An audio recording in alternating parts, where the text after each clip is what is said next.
მოგესალმებით. დღეიდან ზუგდიდის მე-9 საჯარო სკოლა აგრძელებს პოდკასტი ნომერი 9-ის გამოშვებებს. ჩვენ ამ საგაზაფხულო სემესტრიდან შემოგთავაზებთ თვეში მინიმუმ პოდკასტს სხვადასხვა ადამიანებთან საინტერესო თემებზე. დღეს ჩვენი სტუმრები არიან ზუგდიდის მეორე საჯარო სკოლის მოსწავლე ლიზი სამუშია და საქართველოში ფულბრაიტის სასტიპენდიო პროგრამის წარმომადგენელი ქალბატონი იზაბელა ნიემინენი. ის ჩვენთან 5 თვის განმავლობაში იმუშავებს ადამიანთა უფლების სწავლების საკითხებზე და ჩვენი დღევანდელი პოდკასტის თემაც სწორედ ეს არის. სხვა პოდკასტებისგან განსხვავებით დღევანდელი პოდკასტი იქნება ინგლისურენოვანი, მაგრამ შეგიძლიათ დიალოგს თვალე მიადევნოთ ქართული სუბტიტრების მეშვეობით. Hello, nice of you to visit us. It's an honor. So, could you start off with defining human rights? What is human rights? Yeah, absolutely. Well, I first want to take the time to thank you for hosting me. It's wonderful to be with two such intelligent, hardworking students. So first, I do want to define what human rights are. What do we mean when we hear the term human rights? The definition is kind of intuitive. We kind of understand what it means when we hear the term human rights, but it's not always clear. I don't know about you, but when I was in high school, I didn't learn what human rights exactly were. So I'm going to start by giving you the UN definition, and then I'm going to parse out the different sections of that definition, and then we can go from there. So the UN definition, the way that they define it, is that rights we have simply because we exist as human beings. They are not granted by any state.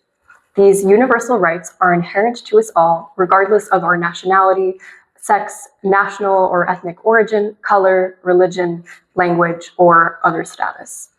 Okay, so what sets human rights apart from other rights that we have? So there are certain key factors that I want to share with you guys. So the first one is that they are universal, pretty self-explanatory. Everyone in the universe has them, doesn't matter who we are. Second, they are inalienable. So that means that they cannot be taken away from us without due process. Inherent means that they are innate. Basically, as soon as you are born, you have a claim to them. And then next, they're indivisible and interdependent. So that means we cannot rank them. There's not one that is the most important, and they cannot exist without each other. If you were to take one away, then you would start to lose the others. And then finally, they're equal and non-discriminatory. So we are all equal, but beyond that, you cannot be denied a right simply because of an identity you have, like your gender or your religion or anything else that defines you. So how's that sound to you guys? Does that make sense? Yeah. Okay.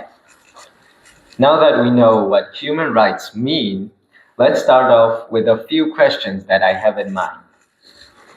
So, why is it important for children to learn about human rights from such an early age? Yeah.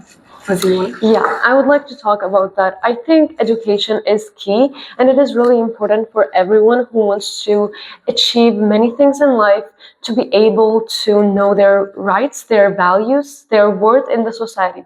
So if we really want to thrive, if our country wants to thrive, it is really important to know our rights. And this as we know in Georgia, for example, education about human rights evolved through time by many people. So it is really important to get education about that, to know your worth, to know your value in the society. Thank you very much. Yes. A perfect answer, I would say. If I may add on to that, I would love to say one thing that I think is most important, and the way I can sum it up is when you have the dictionary, you're better able to define what you see around you. So you can better put a name to the injustice that you see and craft an effective argument and craft an effective roadmap to getting to that just society or that just community that you want.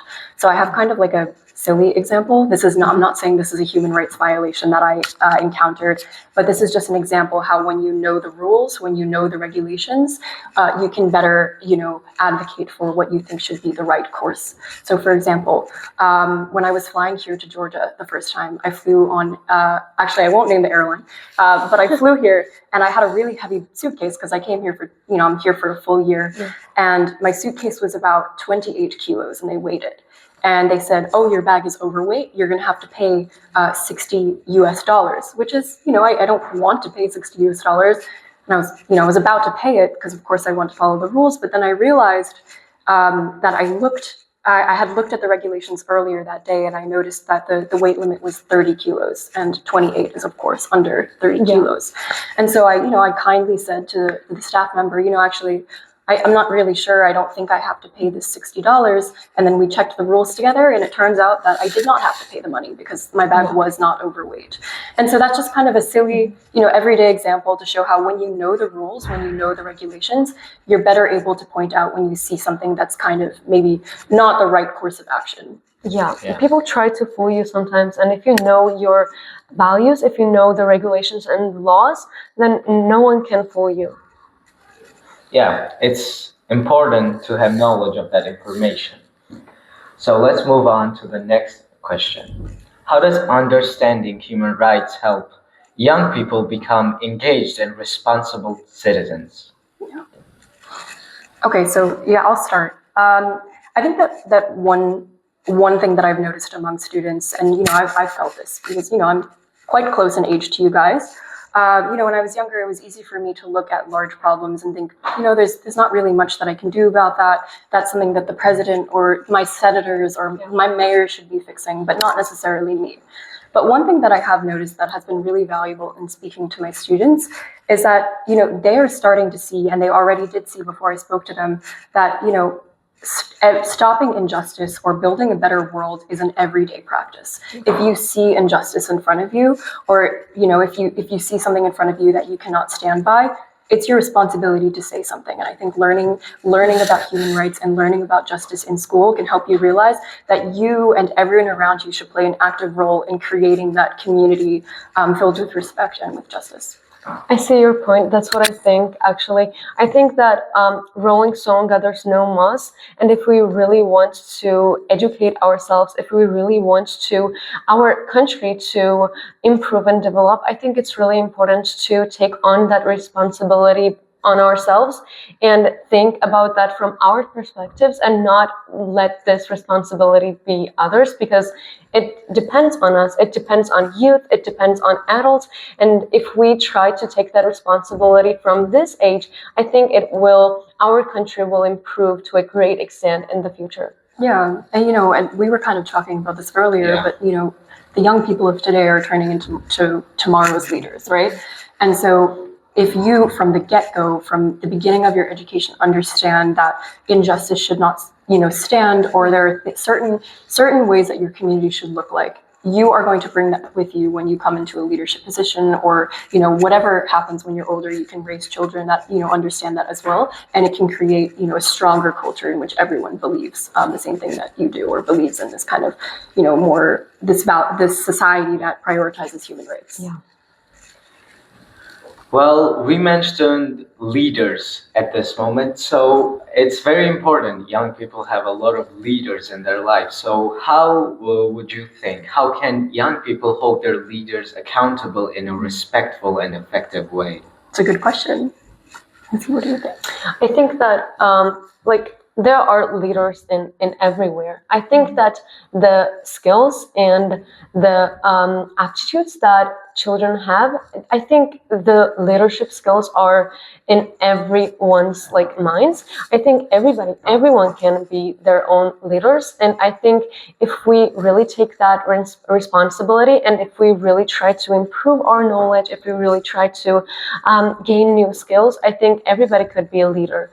And that hence they will, the leaders can, of course, help the society to improve, help the society to develop, and their role in the society and their responsibility is really big, which matters. Mm-hmm.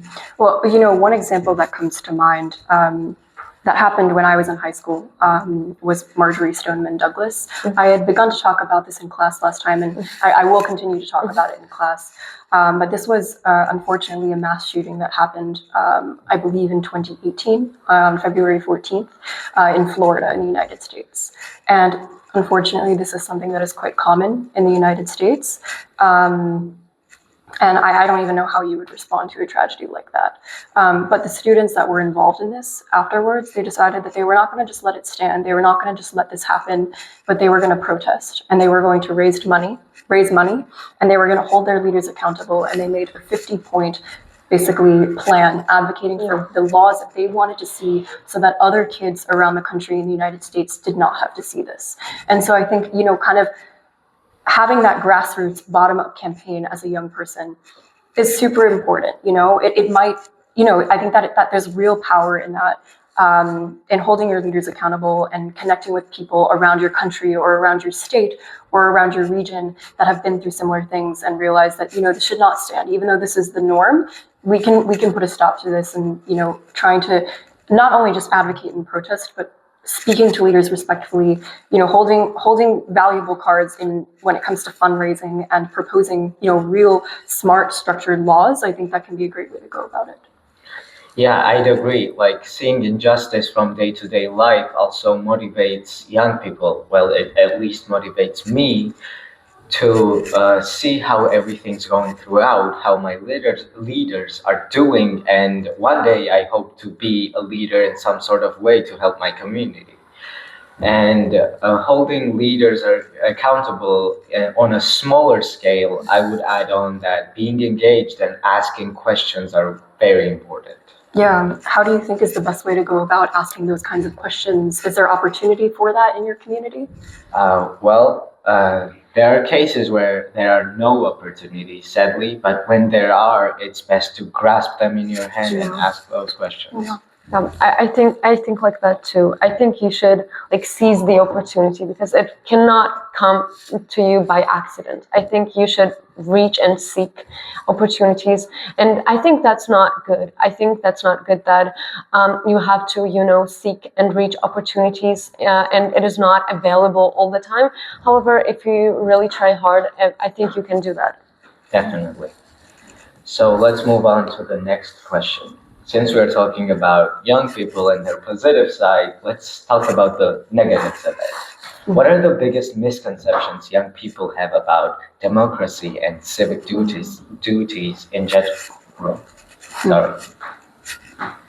Well, I think the first thing that comes to mind is that young people generally think, not every single young person, but I think the general tone that young people receive, and I have received this as well, is, you can't make a difference. It's like you are overly ambitious, you're overly positive or overly optimistic about what the future can look like and the actual systemic change that we can make. I don't know if you guys have ever been spoken to that way. It's like, oh, okay, you're dreaming, you're shooting for the stars. Yeah. And I would like to think, again, I am still young, but I would like to think that not adopting that sort of jaded attitude at a young age, I think that's super important. And realizing that you can do what is necessary to make a change. And I don't think you should ever stop and be realistic about it, but never just believe that you can't do anything at all. Yeah. Or stop dreaming. Mm-hmm. I think people around us and around those kind of people who have misconceptions about some sort of things, I think they just make that conception. I think wrong people around us do that. I think no one should ever stop dreaming. Of course, be realistic, but find the solution. I think you should be in the middle part somewhere where you can dream, but also be realistic, but keep going and nothing can stop you. Yeah, I mean, it is true that there are certain issues we see in the world that are systemic, and it will take several generations to uproot, and the solution is not super easy. And so that kind of harkens back to the whole, the main topic of this podcast, which is about education and the role of education in helping us know our rights. I think that is super important.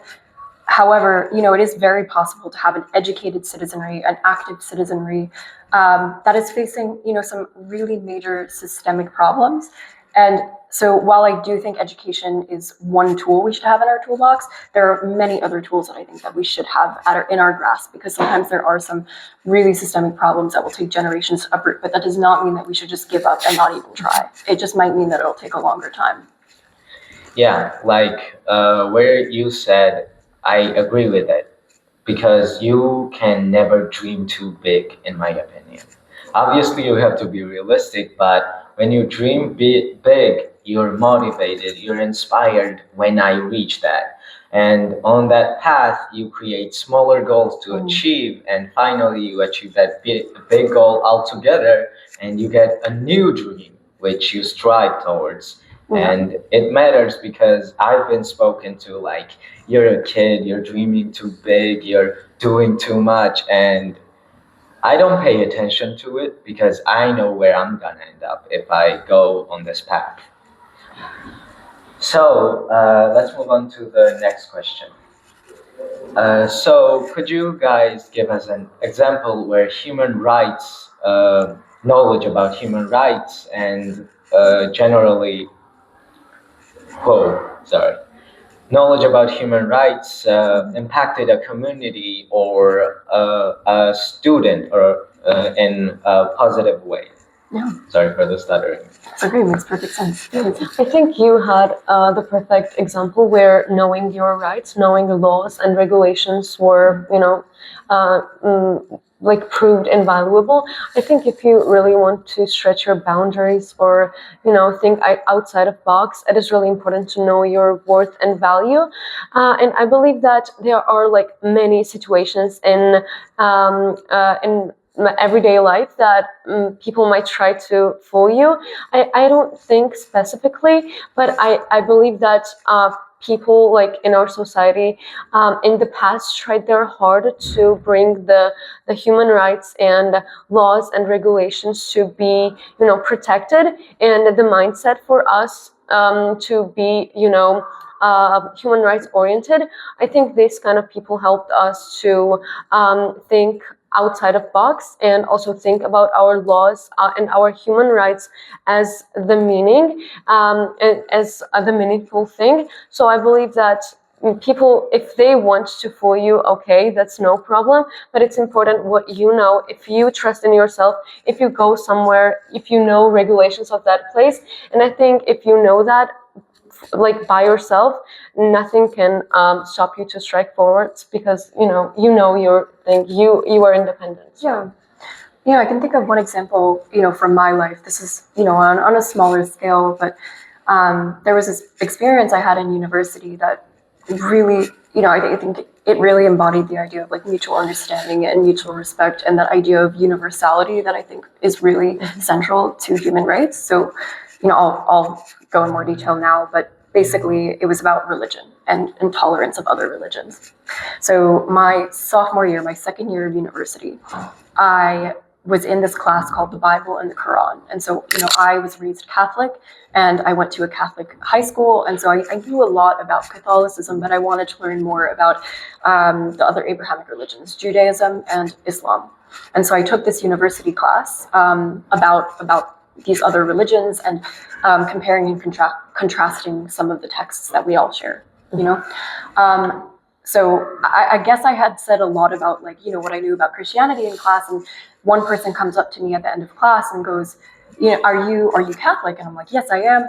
And he's like, okay, well, I'm Jewish and I just received funding to create an interfaith group. And I want this group to be focused on promoting mutual respect and understanding among different religions. And so he and I got together, we used this funding to bring together people of all different religions, not just, the Abrahamic religions, but, many, many different faiths. And we ended up creating this group where we would get together once a week and talk about our experiences with religion, what we had in common, what we had different. And it really humanized religions that I had not known much about before. And so just this idea of mutual understanding and respect and universality, how we share a lot in common. I think that's super central to human rights. And that's one way that education can help us, is realizing that we do share a lot in common and the differences are not so big that we can't get past them. Mm-hmm. Thank you. Let's move on to the next question. What role do teachers play in shaping a human rights conscious generation, and what challenges do they face on that path? Well, again, like you and I were talking earlier, and you said that one reason that you respect Archel so much is that he treats you seriously and with respect. And I think that is super important for teachers.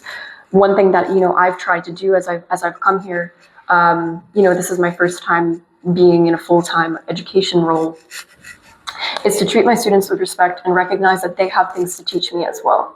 So I treating them with respect and empowering them and making them understand that, their voice has power. Because again, like I do think that is a way that students can end up feeling really disheartened, is feeling like, they don't know as much, or they're not going to be able to make as much change as they set out to do. And I think that's something that's super important for teachers to keep in mind, and something that I try to remember when I teach my students. Yeah, that's what I think too. As a Georgian student, for example, I'm in the 10th grade, and the teachers that I love the most are those who treat me as an adult, like you said before. Yeah, this kind of attitude helped me to believe in my opportunities and the things that I could do in the future.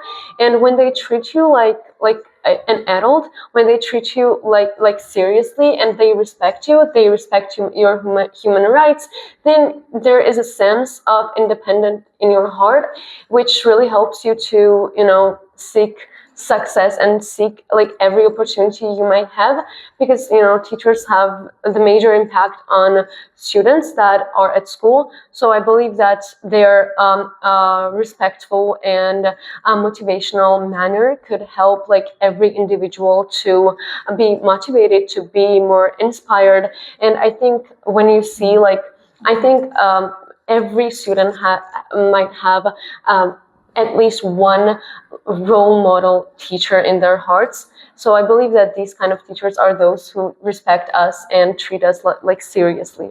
Yeah, definitely. I agree. It motivates me that they respect me on the same scale that I respect them. Yeah. It's kind of the fact that some teachers, not in my case, but I know a lot, shut you down instantly.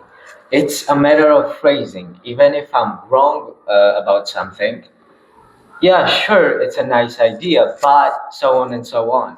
That everything matters, because we young people take a lot to heart, to be honest. Sure. And if we get shut down fast, it kind of hurts in a way that it doesn't motivate me to bring my ideas to the table if you shut me down. Yeah. Let's move on to the final question of the podcast. If I may, could I just add one? Definitely. Okay, just one little detail that I don't want to forget about. Is in terms of challenges when it comes to being a teacher, just from the other perspective. Sometimes it's easy for me to feel like, okay, what I'm doing is not changing anything. It's like, are my students even paying attention? I have great, engaged, intelligent students, but sometimes I'm like, do they actually care about what I'm talking about? That kind of thing. And the other day I was emailing with one of my favorite professors from university, and she was telling me, she's like, one thing that you have to keep in mind is that you are, even if you don't see it, students, take to heart what you say, and they remember what you say, even if it's in indirect ways, or years from now, they remember one thing that you said, then you will have made a difference. And I think that's super important to remember, is that, the difference might not be clear right away, but, I still have professors and teachers from years ago that I still think of. And so recognizing that change is not always made right away. It's not always going to be this monumental thing, especially as a teacher, when it's this daily kind of practice. Chipping away, or slowly constructing this understanding that you want your students to have, just recognizing that, you might not see the change now, but years down the road, you might be able to see that impact that you had. Yeah, definitely. And I'll add on, as a student, that even if it seems like we're not listening, we're still hearing some things you say, even if we're not paying attention, and we remember the small things. Yeah. So keep at it. Yeah, definitely. So the final question of the podcast: what advice would you give to young people that want to make a positive change in their communities? As a young person, as 10th grader, I would say that our voice matters. I think we matter. I think we can do that. I think nothing can stop us. Nothing can, let us give up on the things that we really want. And I think my generation is concentrated on the future, So if we want to make the difference, we can. I think nothing and none of the teachers who think we cannot stop us. I think we can do anything, and if we really want to like stretch our boundaries, we can. And I think inspiration should be improving day by day on our generation. And I think that children should try their best, and young people should try their best to make an impact, which they can. Yeah. I think that's great.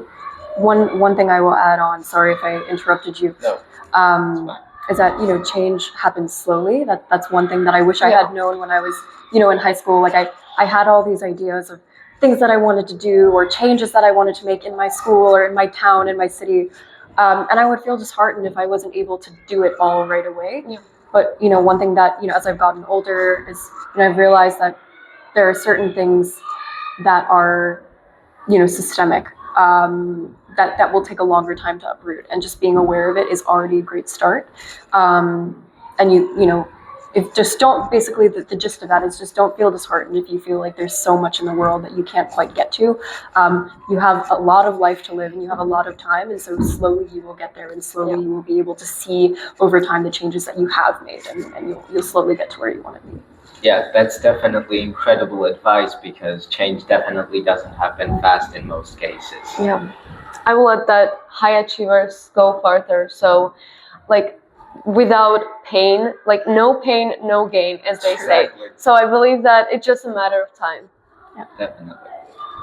I'd like to finish up. Thank you for coming to the podcast. Thank you for the amazing conversation. Thank you for the incredible answers. I appreciate it. Yeah, it was a pleasure. Thank you so much. Thank you for inviting. იმედია მოგეწონათ, შევხვდებით შემდეგ პოდკასტში.